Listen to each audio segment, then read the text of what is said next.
Olá pessoal, tudo bem? Vamos lá convidar o nosso querido amigo José Ordenes. Ó, grande amigo!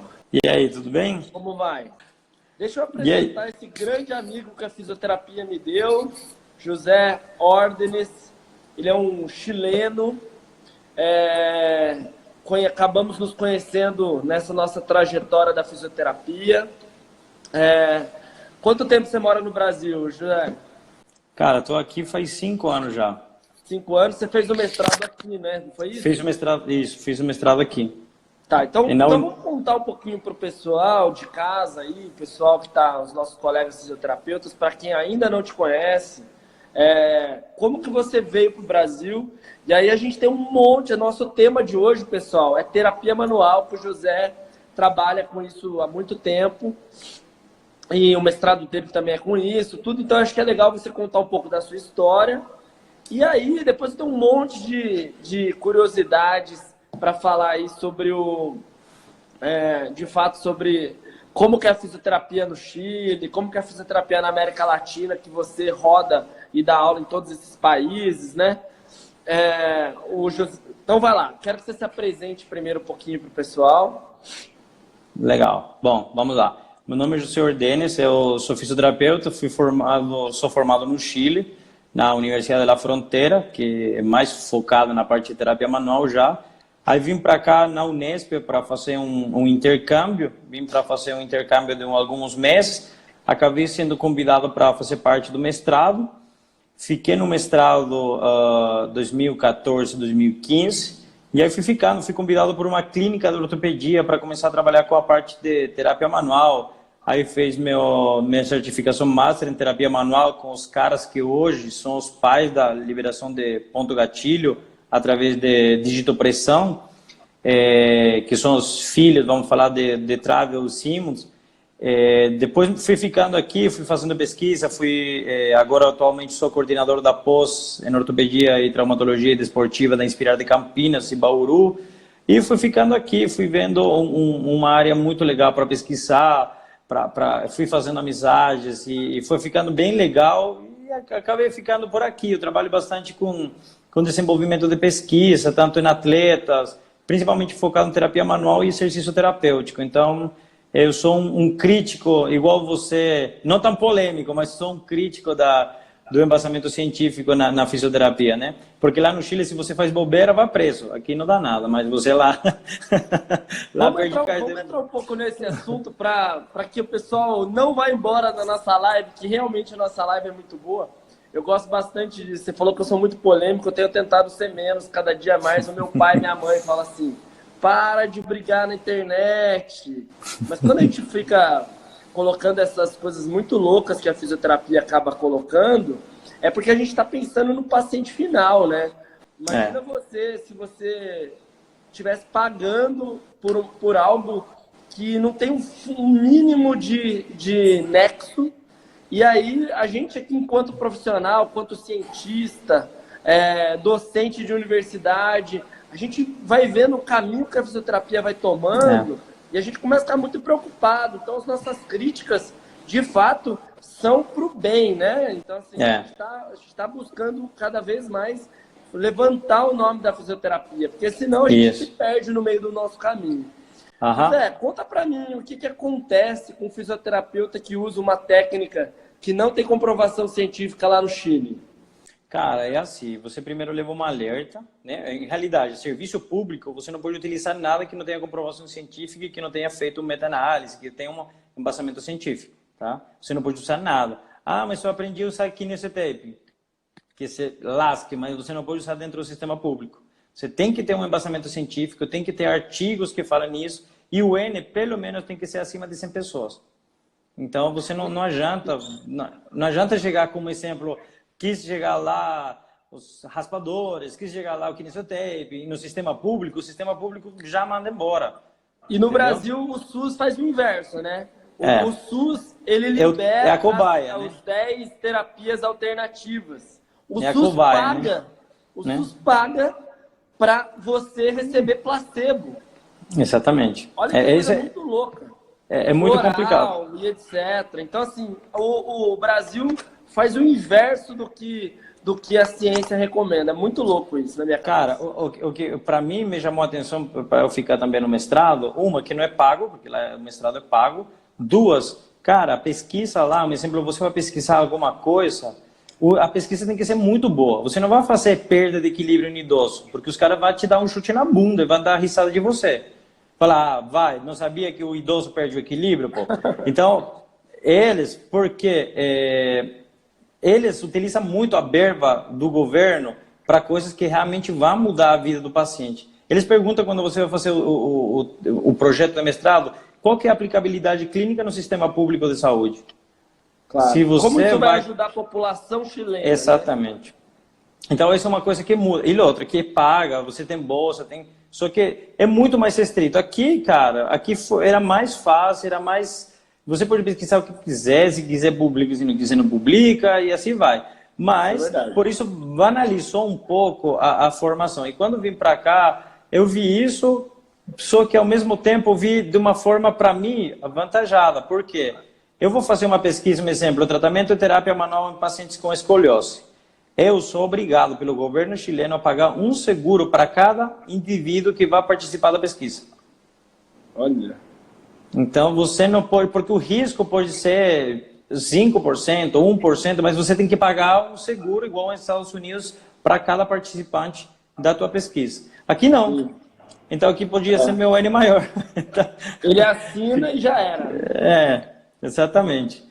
Legal. Então, essas são algumas diferenças. Tá, e daí no serviço público não aceita. E no privado, se eu for lá e quiser usar algum método que não tem comprovação científica, vou dar um exemplo desse que você citou aí, kinesiotape, microfisioterapia e etc. O conselho nosso começa a mandar algumas notificações. Tá? Mas eles são educados no começo, eles te falam assim, se você quer fazer uma atualização do tratamento que você está usando. Então eles te mandam com alguns professores que são do conselho, para eles te explicarem que tem evidência que não. Tá, legal. E aí? Não, aí você vai, você não é notificado, pô. Aí você perde o certificado, o diploma. Só isso, você para de poder exercer. Só. Aí vai vender pipoca. Imagina quantos, não ia sobrar ninguém no Brasil. Ia sobrar sobrar meia dúzia.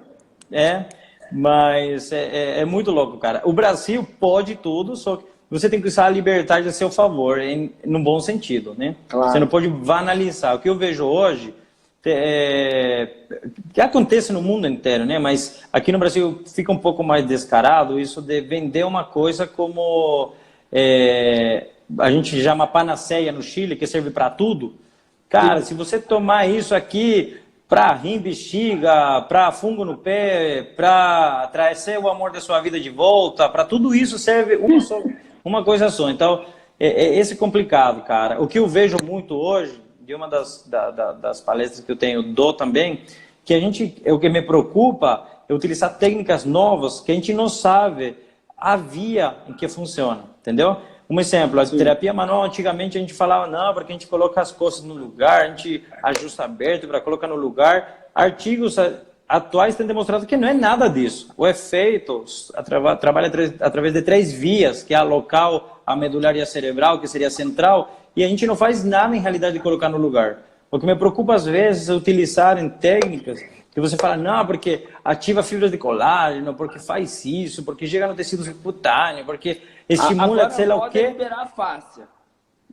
Mas aí, cara, você fica muito, eu sou muito crítico. Eu tenho uma formação em quiropraxia também, mas eu sou muito crítico, como exemplo, de você trabalhar a crânio-sacral para melhorar refluxo. São muitas variáveis que você perde o controle. Você não tem como ter o controle de que o nervo vago vai estimular. Você não tem como controlar isso. Às vezes fico assim meio que, como que o cara controlou isso? O cara fumou e fala, não, isso aqui acontece com isso, e assim... Na verdade, eles esquecem que existe uma coisa chamada história natural da doença, né? Que o grupo, se você tiver um grupo placebo, o grupo placebo também vai ter esses confundidores e algumas pessoas vão melhorar do refluxo, né? Então, por exemplo, o meu filho tinha refluxo, ele melhorou o refluxo porque ele fica mais velho. Porque ele melhora, porque quando você cresce, diminui a incidência de refluxo. Isso É a acontece mesma coisa quando que é utiliza. bebezinho. Acontece de 1 a 3 meses, depois diminui. Claro, isso é tempo. Então, se eu É, fizer osteopatia nele com um mês, ou se eu não fizer nada, vai passar, entendeu? é igual a dor lombar. Sim. Vamos entrar um Dor pouco no lombar. nosso tema. Vamos entrar um pouco no nosso Tá tema. perguntando da Depois tem algumas acupuntura no perguntas Chile. aqui. Alguém perguntou como é que é a acupuntura no Chile, etc. Mas vamos entrar um pouco no Faz o nosso tema que acupunturista. hoje. Como? O acupunturista que faz, não é fisioterapeuta. Pô, não é da Tá. especialidade dele. Dermato Existe funcional. uma profissão É a chamada dermato que acupuntura. faz. É um tema que bateu muito na cabeça, mas o Chile dobrou os joelhos, que eu faço uma crítica muito grande, que o Chile dobrou os joelhos, foi com a parte dermatofuncional, cara. O que aconteceu? Porque pra gente é muito focado, a gente trabalha na área neuro, músculo, esquelético e cardiorrespiratório. Sim. Não tem dermato, você não vai tratar, tirar as espinhas do cara. O que o físio tem que estar fazendo isso?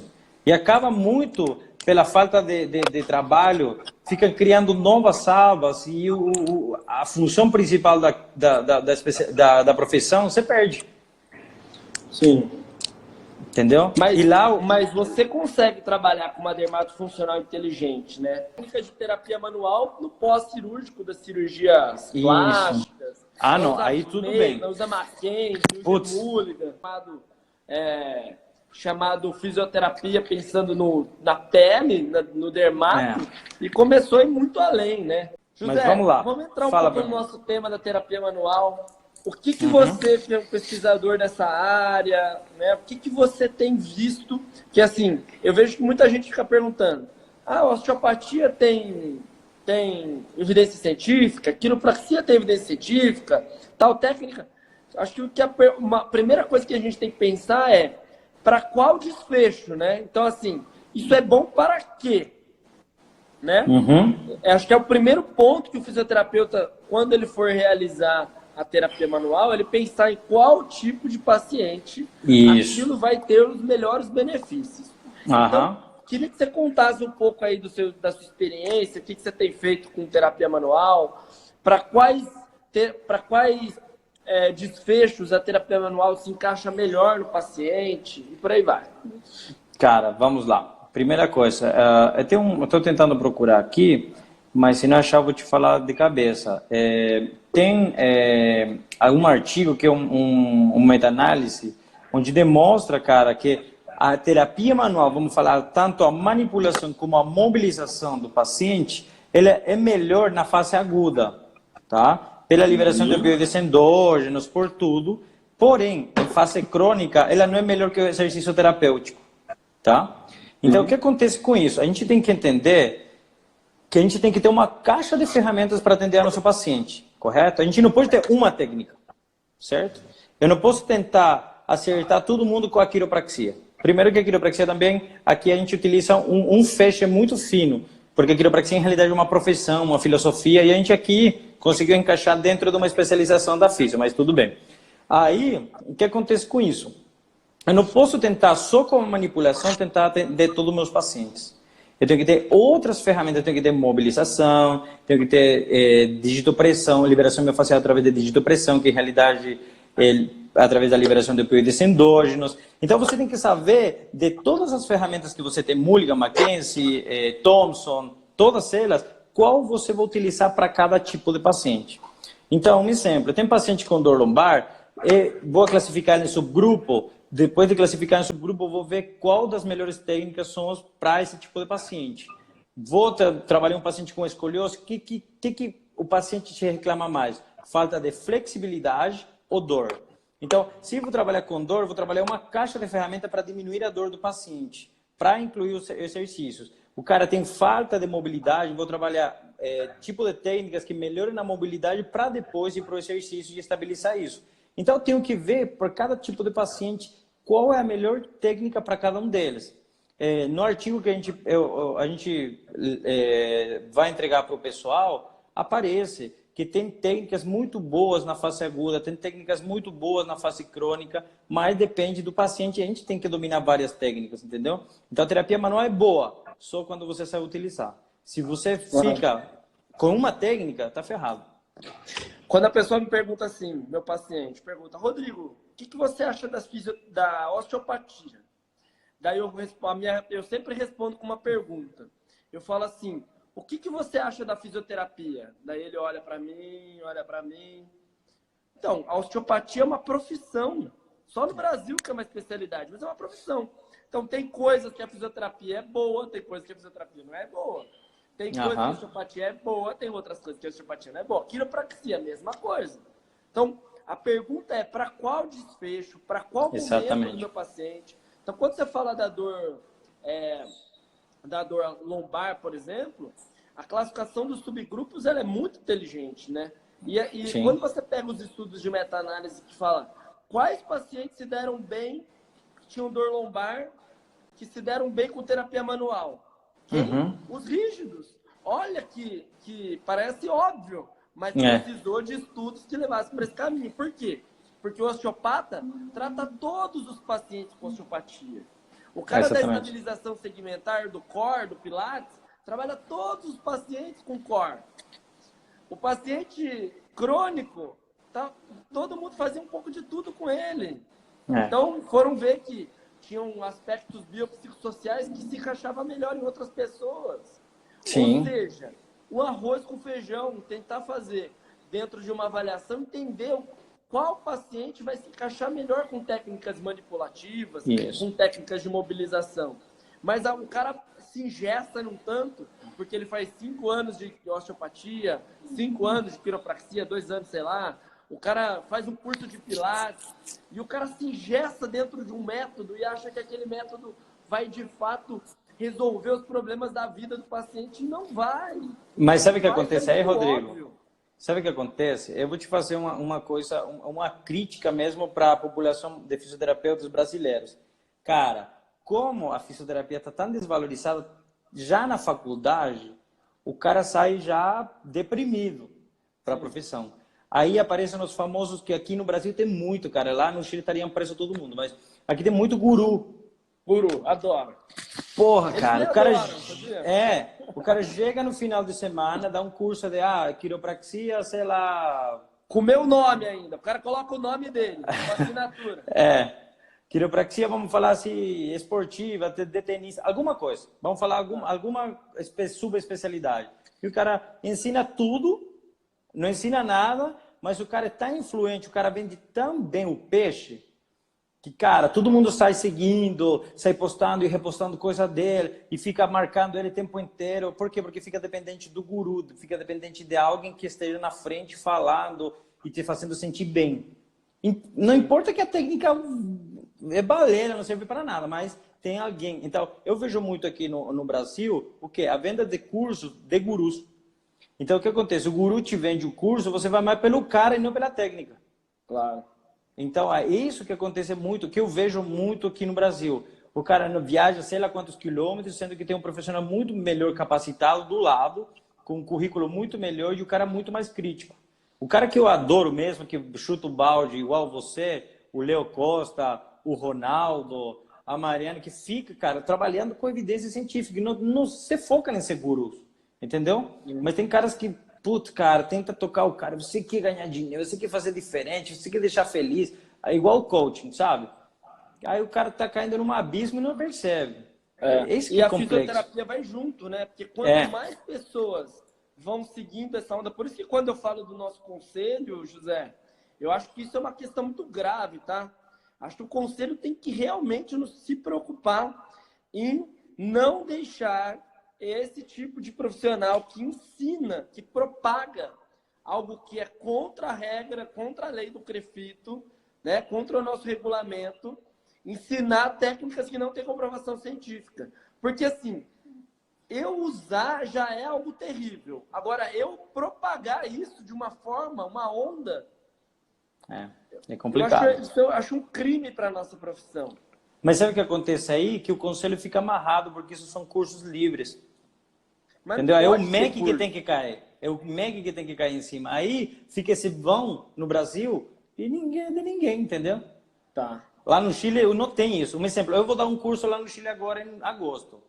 Eu tenho que ser convidado por uma faculdade a faculdade tem que falar com a outra faculdade que está me levando daqui, que se faz responsável pelo que eu vou falar.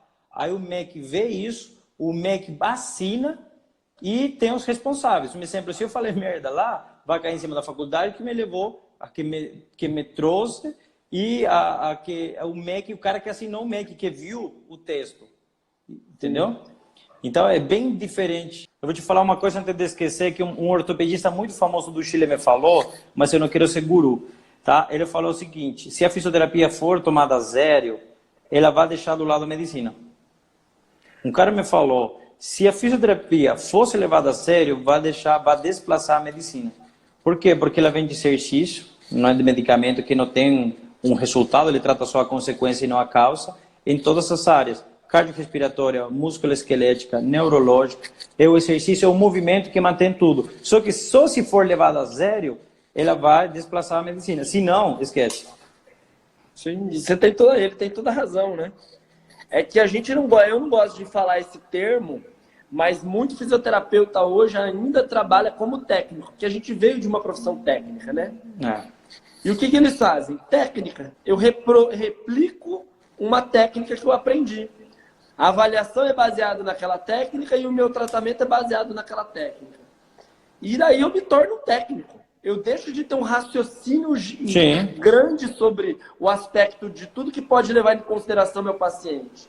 Né? Isso é algo bem importante. José, eu queria que você, para quem está na faculdade, ou para quem começou, ou quem já está mais velho de guerra, mas que acabou não tendo um caminho, o que você acha que ele deveria fazer para ele ter uma boa terapia manual? Tá? Cara, primeira coisa, vamos, já que a gente está tocando nesse tema, a primeira coisa para a gente ter uma boa formação em terapia manual, eu acho que para qualquer coisa, se você quer ir para cardio, para neuro, para tudo, o primeiro curso que você deve fazer para você querer ter massa crítica na tua cabeça é de pesquisa científica. É você entender a metodologia, é você saber que artigo bom, que artigo ruim, o que um ensaio clínico pode te dar, que uma meta-análise pode te dar, você vai ser clínico pesquisador. Para isso, a primeira coisa que precisa saber é metodologia científica. Senão você vai andar boiando com o guru, com a onda do tape, com a onda da ventosa, com a onda do tudo.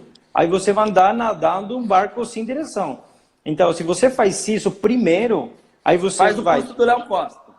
O curso do Léo Costa. Eu gravo essa e manda para ele. Não, mas, cara, tem tanta coisa na internet, você saber a pirâmide de conhecimento, tudo, e aí você vê, e dessa forma, você começa a ler mesmo um artigo, essa técnica é legal, essa técnica não é bacana, essa técnica serve para mim, Cara, eu tenho muito paciente com escoliose, tá? Qual que é a melhor técnica, qual que são as melhores terapias para escoliose? Essas aqui.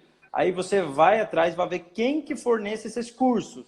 Aí você vai e faz o curso. E você acerta, cara. E você não fica fazendo 10 mil cursos, porque o que acontece? Você faz um curso de taping, sabe que essa porra não funciona.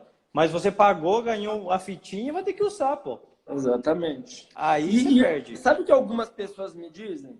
Eu rodo no Brasil, né, América Latina também, dando curso, e às vezes o físio me diz assim, mas Rodrigo, o meu paciente me pede para usar isso. Se eu não fizer, o meu concorrente faz. O que você acha sobre isso?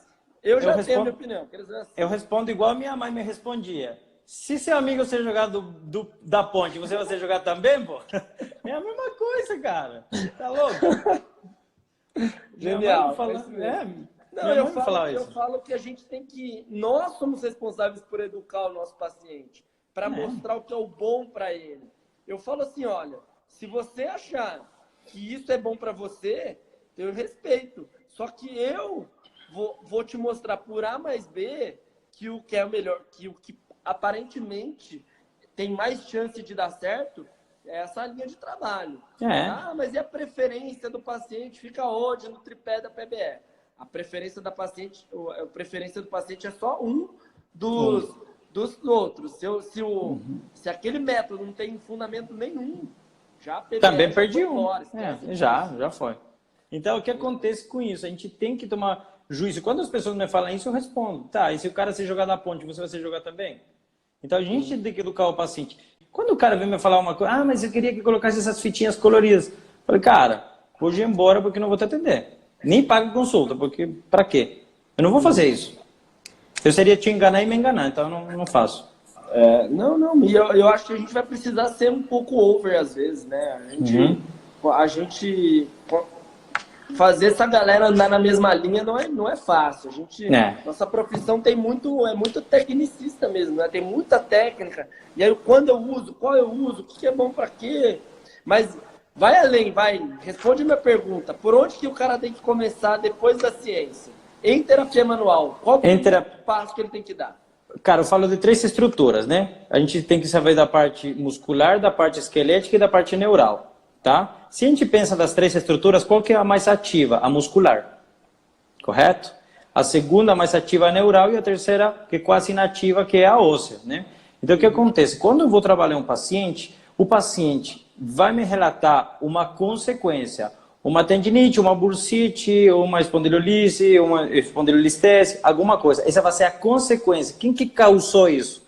Muitas vezes não vou saber, mas a principal estrutura mais ativa é a musculatura. Então, muitas vezes, por ser um movimento errado, de agachamento, ou por ser, às vezes, o cara... E uma coisa muito legal que eu vou te falar aqui.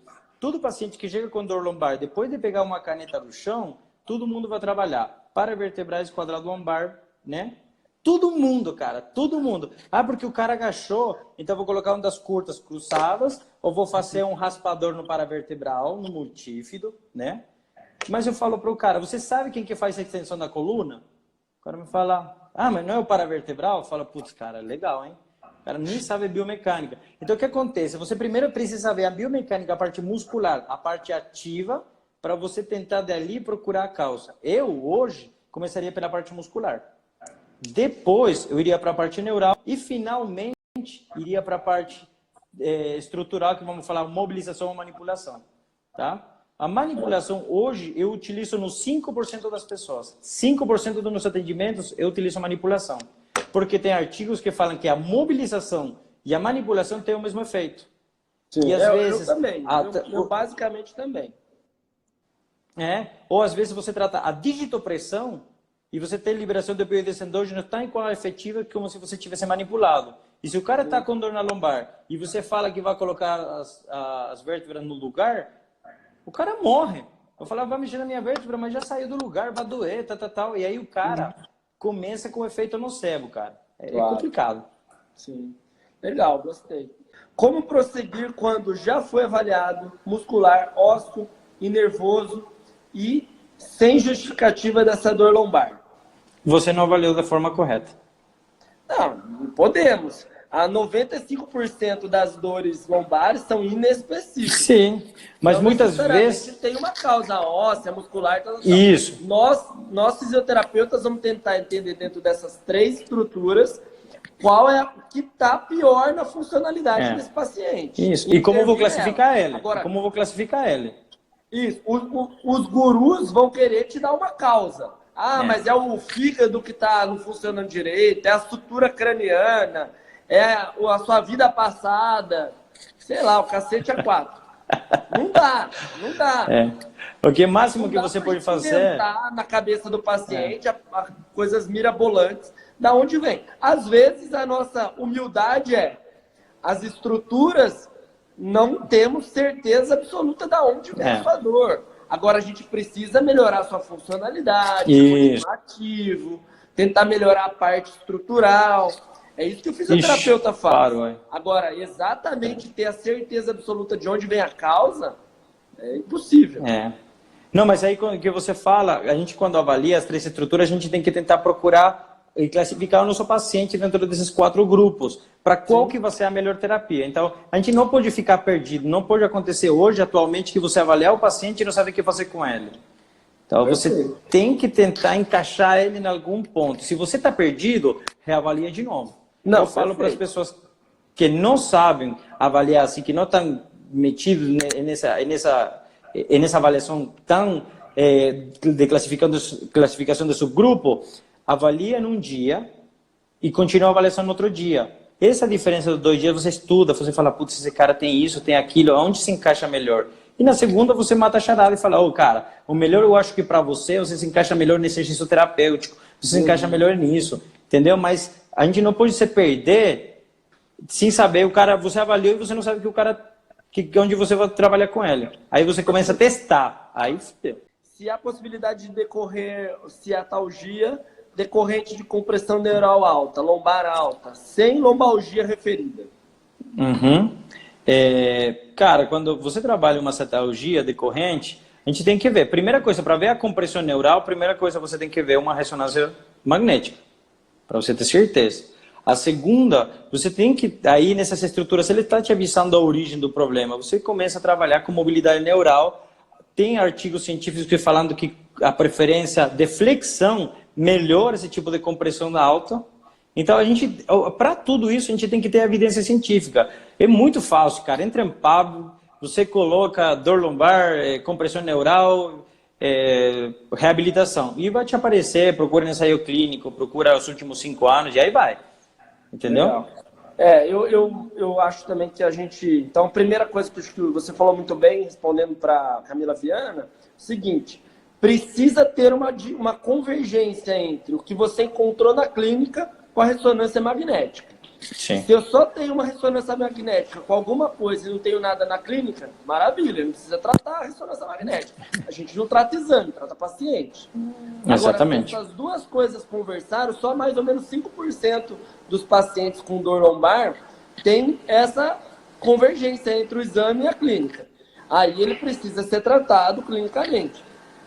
Muitos casos cirurgicamente minimamente invasivas são muito bem-vindas, se isso é muito persistente, se a físio não melhorou, mas tentar entender qual é a preferência direcional do paciente é uma boa estratégia, mobilização neural desse paciente é uma boa estratégia, as neurodinâmicas da vida, terapia manual, se está agudizado naquele dia, se ele não consegue, se ele perdeu muito mobilidade também é muito bom. E aí, você vai conseguir ajudar seu paciente. Eu gosto muito disso, você falou, o fisioterapeuta, o paciente que é um especialista, né? Eu vejo isso comigo. As pessoas acham que eu, por exemplo, só vou tratar escoliose na minha vida agora. Apesar da gente eu atender muito mais, né? Mas a gente sabe das outras coisas. A gente atende dor nas costas, a gente atende... Essa semana veio uma paciente dos Estados Unidos para atender com dor nas costas.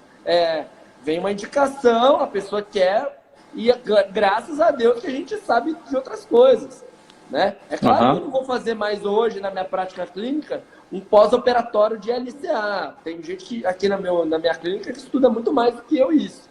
Mas parte de coluna em geral é o meu nicho. Não tem como a gente fugir de uma coisa muito, né? Só ficar especialista. A gente entende um pouco mais de coisas. José, foi muito bom. Fala pra mim. Cara, para mim foi sensacional. Pessoal, eu queria agradecer a todos vocês aí.